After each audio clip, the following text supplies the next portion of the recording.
আসসালামু আলাইকুম রহমতুল্লাহ বরকাতুহু। প্রিয় ভিউয়ার্স, এই যে দুবাইয়ের ফার্ম করছি না, সেই ফার্মের দেখেন ইনশাল্লাহ এটা আমরা লাগাইছি সাম্মামের বিচি। সাম্মামই হবে, কিন্তু জানি না কিছু একটু ব্যবধান দেখা যায়। এটা ঠিক এই দেশের সাম্মামের মতো হয় নাই।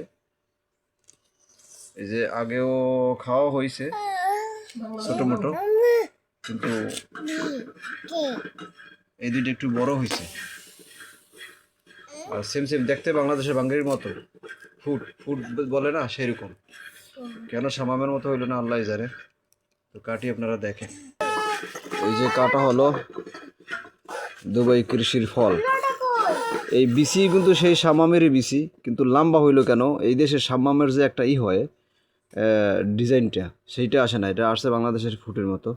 একটু ভেঙে গেছে, টাটকা, অনেক টাটকা, ভেঙে গেল।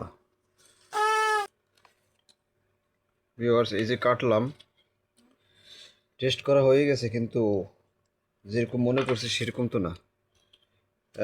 এখানে দুইটা আছে, এটা হলো আগের পুরনো, একটু বয়স বেশি হয়েছে। আর এই একটা যেটা একটু ভাঁজ দেখছেন, ওইটা হচ্ছে নতুন, অর্থাৎ ওটা পাকছে কম, বয়স কম, ওইটাই খাইতে একটু টেস্ট। আর এটা হালকা পাঞ্চে পাঞ্চে এবং একটু তিতা, আগেরটা বড়টা। আর যেটা ভাঁজ দেখছেন সেইটা মোটামুটি একটু টেস্ট আছে ভালো, আর পানি প্রচুর। কিন্তু এই দেশের যে সাম্মামের যে টেস্টটা, সেই টেস্টটা হইল না। বুঝলাম না কারণ কি। আরও ছোটো করে কাটতে খাইয়ে দেখি। যাই হোক ভিউয়ার্স, কিছু খাওয়া হইলো, কিছু এখন আছে কাটা, এটুকু ছিটি দাও, যেহেতু একটু মিষ্টি কম পাঞ্চে পাঞ্চে, এই জন্য বেশি গেছে, বেশি বেশি বেশি গেছে, এই জন্য একটু লবণ দিচ্ছি। একদমও খারাপ না,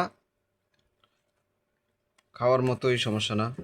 তবে একটু টেস্ট যেটা একটু মিষ্টি মিষ্টি, সেটা একটু কম। তো দুবাই শহরে কৃষি আপডেট, যা হয়েছে তাও খারাপ না, আলহামদুলিল্লাহ।